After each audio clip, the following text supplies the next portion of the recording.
Mga everyone na mga gabi. Dati din na. Tada!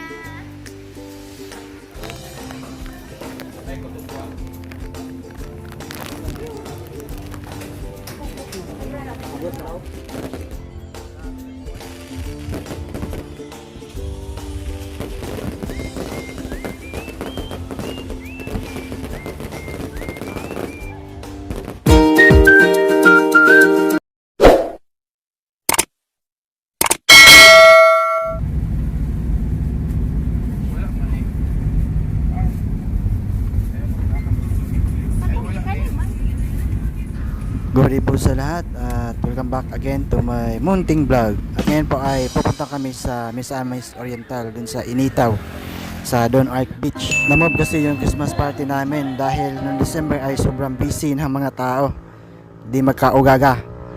So, sa Don Arc Beach ay free lang yung entrance fee. Ang binayaran lang namin is yung cottage at saka yung tent. Yung cottage is 1,500 tapos yung tent is 100. At pagdating ng alas 6 ng umaga, tatanungin kayo ng kanilang crew kung mag-extend ba kayo at yung extension by hour is 150. So kami, nag-extend kami ng 4 na oras kaya yun yung nabayaran namin, nakabayad kami ng ganong halaga. At sa gabing iyan ay grabing tao, lalo na dun sa kabilang beach, ang daming tao kasi Sabado yan ng gabi, kaya ganun, marami yung tao.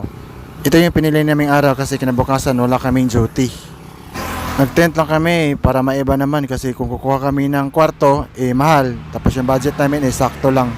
Kaya tent na lang yung pinili namin. Yan na nga, busy-busy na yung mga kasama ko para gumawa ng lamesa na buhangin.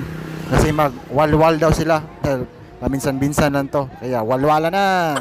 At nung kinabukasan nga, ang aga kong nagising. Tapos ang paggising ko ay nagluto agad ako ng kanin. Kasi yung mga kasama ko, hangover pa, di pa nakagising. Kaya ako yung naging inatay. Kaya yun yung mga kasama ko, mga hangover pa. Yung iba nga, yung kasama ko tulog na tulog pa.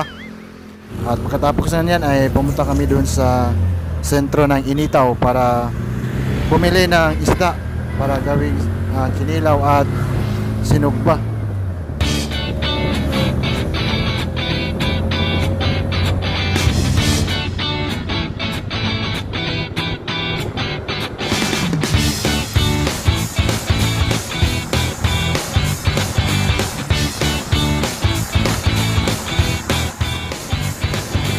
At ito na, andito na kami sa kanilang merkado at nagulat ako sa mga isda kasi minsan-minsan ako makakita ng ganitong klaseng mga isda.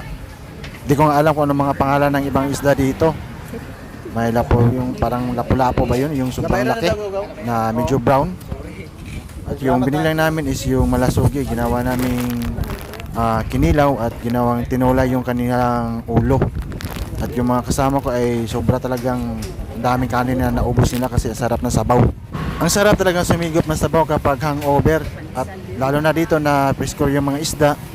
Ang sarap ng sabaw, parang matamis na medyo maalat. Iba talaga pag andito ka sa malapit sa dagat kaysa doon ka sa probinsya, doon sa bukid. Yung isda ay parang sira na, iba na talaga yung kanyang lasa. Yun yung kasama ko, yung nakapo, yung babae. Yan yung mukha ng hangover. At saka ay bumili ako ng mga sangkap. May sabawan niya, masabaw man aming ulamin. Yung sa para sa ulo. kinilaw at saka yung sa sinugba. At yung kanilang presyo dito ay parang katulad lang din dun sa bukid namin. Walang pinakaiba. Kala nga ako yung napag-utusan nitong bumili. Hindi ko naman trabaho sana to. Iba sana yung na-assign pero ako na lang yung pumunta dito kasi yung kasama namin ay talagang lasing pa at tulog na tulog. Kaya ako na lang yung nagpresenta na pumunta dito. At okay lang din kasi nakapunta na rin ako ulit dito sa kanilang public market. At maganda talagang bilhan dito kasi presko yung mga isda. At ito pong lugar dito is ito yung lugar ng sa aking papa at mama, sa kanilang mga kaanak, sa mga pamilya nila. Kaya itong lugar na to ay pamilyar talaga sa akin at marami kaming mga kapamilya dito. Pagkatapos naming mamili niyan, umuwi kami at nung pagdating doon sa beach is di na ako nakapag video kasi busy na naman sa pagluluto.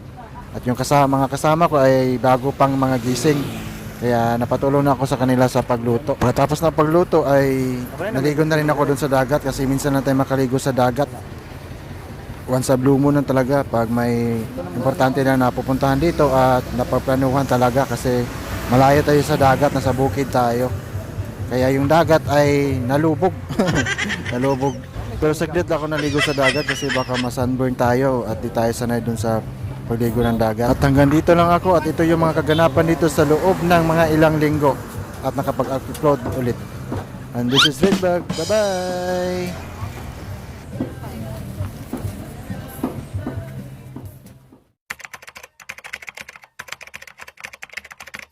Transition was extreme. Manindong tayo ang mahimong partner ni pamilya. Mahimong mamahal. At the same time, mahimong mamayon. Apan kinahanglan ang tunay pag-usap at pagbago sa pagpadagan sa kinabuhi ang magmalang poson. Mahimong Grabe yung tao, ang dami. sa mga taas at mga responsibilidad.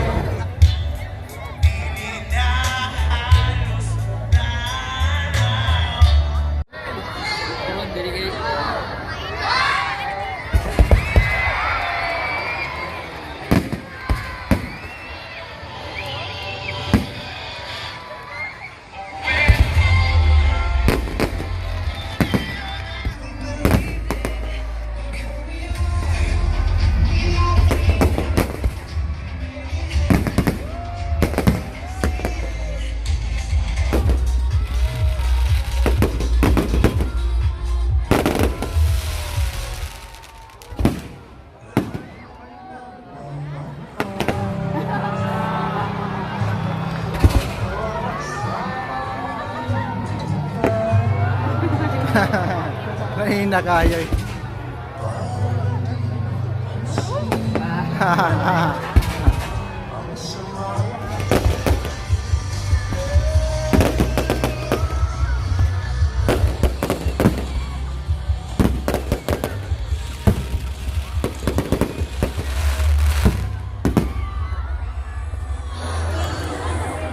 Mana firework?